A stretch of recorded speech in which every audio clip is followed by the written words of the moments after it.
programming is where you're describing to the machine how to do something.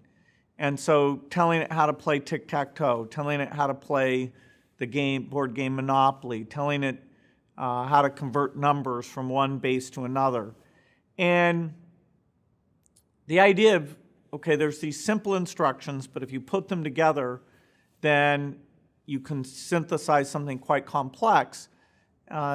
It's a fascinating kind of mathematical thing. How can you make it fast? How can you make it small? And I went through several phases of doing more complex programs where people who were great programmers would look at my work, give me feedback on it, and you can be quite a good programmer. And it was kind of such an intense activity between the age of 13 and 17 that we learned a lot. Eventually, one of the programs we took on was the idea of the scheduling of our school. When should the classes meet? Who should be in which section? So you have all these requests for people who want different classes and keeping them small and not having the teachers teach too many classes in a row. Very complex kind of software problem. And actually, when the school first asked me to do it, when I was 15, I said that I didn't know how. And they asked some adults to do it, and that didn't work. And then about a year later, I'd figured out how to do it. And so my friends and I actually did the software that did all this high school scheduling. It had some fantastic benefits to us. We got paid for doing it. It was exactly the kind of complex problem that developed my skills very well. And we got some degree of control over who was in our classes, and so it combined the best of everything. Initially, when that teletype showed up, there were probably 20 kids who sort of showed an interest, and it was confusing enough that it got winnowed down to about 8 or 9 fairly quickly who were quite serious about it. And then there were about 4 of us who were hyper serious, kind of doing it day and night. And 2 of them were 2 years older than I was, and 1 was my same age. Now, in a high school, people are 2 years ahead of you. They don't socialize with the young kids all that much. So the idea that we had this group of 4 of us, was kind of unusual. We called it the Lakeside Programming Group. And one of the companies we'd been doing work for went bankrupt, the one in Seattle. And so we went to one in Portland, Oregon, Computer Center Corporation, C-Cubed, which had been in the University District in Seattle. And we'd spent a lot of time there. And they were wonderful to us. They weren't a well-run business, so they went bankrupt. So this company down in Portland, Oregon, said, hey, we're not just going to give you computer time. You have to do something. So we agreed to write this payroll program. And a payroll program is surprisingly complicated. There's all these taxes and reports and things at the state level and federal level.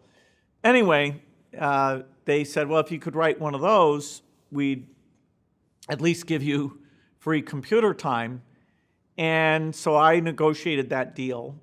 And the 2 older members, Paul Allen and Rick, said, well, there's not enough work to go around, so we're going to take charge of this. And I said, okay, I'm not that interested, because I had in mind how I wanted to do the payroll program. And so they messed around for about 3 months, didn't get much done, and then said, well, you join back up. And I said, okay, but so I'm in charge of this, and it's going to kind of set a precedent for future activities. But they said, no, that's fine. And so we actually finished this payroll program. It was a lot of work.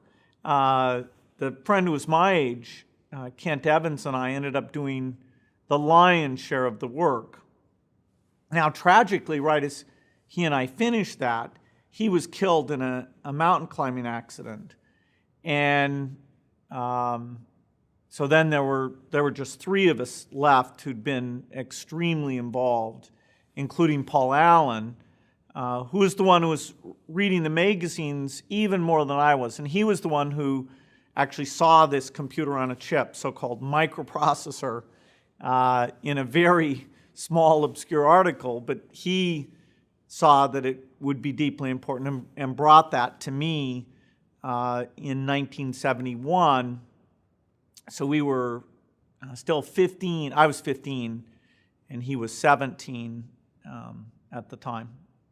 So these CQ people have this computer, which is a time-sharing computer, and they're letting us come in at night.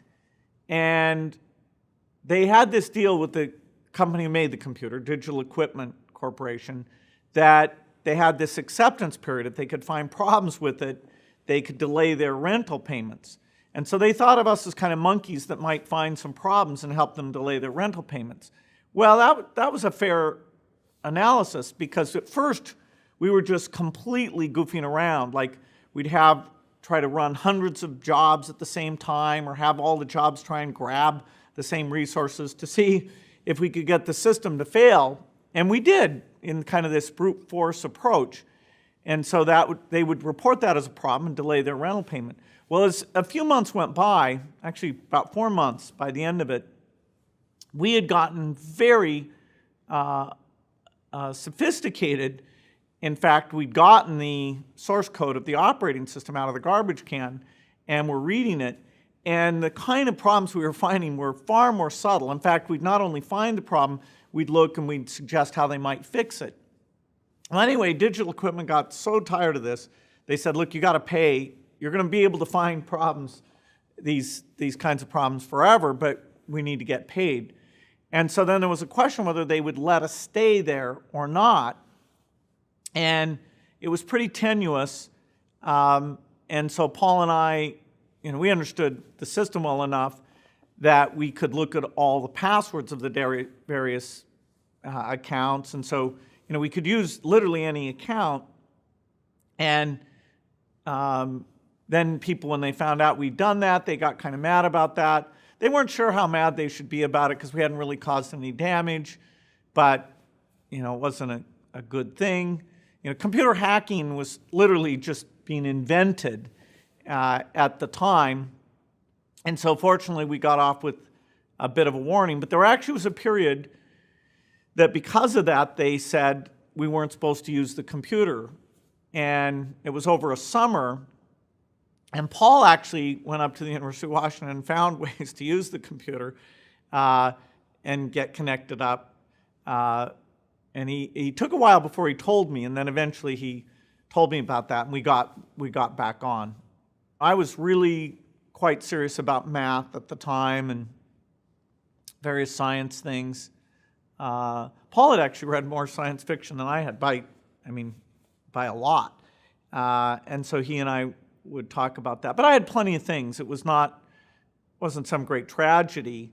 But then we got, pulled back in. And then that company went bankrupt. And then we had the work for this Portland company on the payroll program.